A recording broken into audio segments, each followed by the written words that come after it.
નમસ્કાર દર્શક મિત્રો, ધ બી એલર્ટ ન્યૂઝ મીડિયામાં આપનું હાર્દિક સ્વાગત છે। તો જોઈએ આજના મુખ્ય સમાચાર।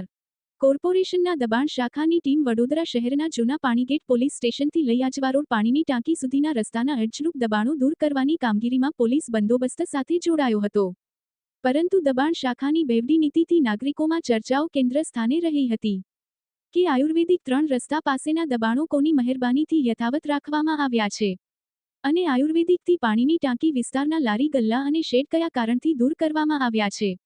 મિત્રો, કોર્પોરેશનની દબાણ શાખાનો આટલો મોટો સ્ટાફ હાજર હોવા છતાં કોઈ પણ જવાબદાર અધિકારીએ મીડિયાને ઇન્ટરવ્યૂ આપવાનો સ્પષ્ટ ઇનકાર કર્યો હતો। તેનું કારણ શું? 0.40 ડિગ્રી તાપમાનમાં પોતાના પરિવારનું પાલન પોષણ કરવા મહેનત મજૂરી કરતા ગરીબ લોકોને ક્યાં સુધી રંજાડવામાં આવશે અને ક્યાં સુધી ધંધા રોજગારથી પરેશાન કરાશે તેવું સ્થાનિક લોકોમાં ચર્ચાનો એક વિષય બન્યો હતો। સ્થાનિકોનું કહેવું છે કે એક અમીરની ભૂલ બધા ગરીબ ઉપર ભારી છે।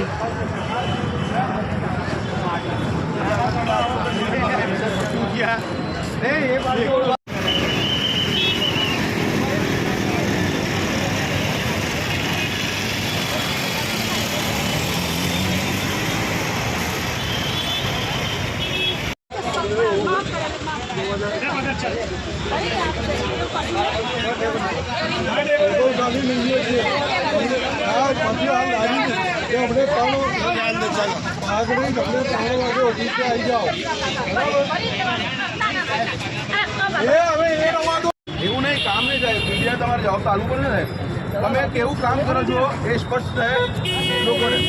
ના સાહેબ, જો એક વાત સાંભળો, તમે એક જ તરફી કામ કરો।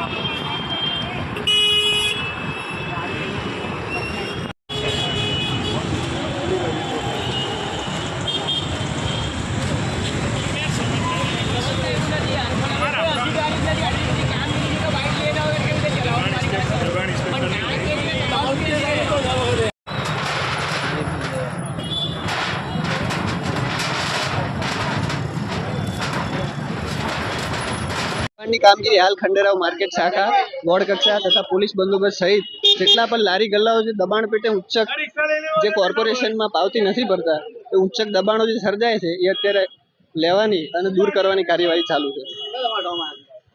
અત્યારે હાલ કાર્યવાહી ચાલુ છે, જેટલા ઉચ્ચક દબાણો દેખાશે એ બધા દૂર કરવામાં આવશે અને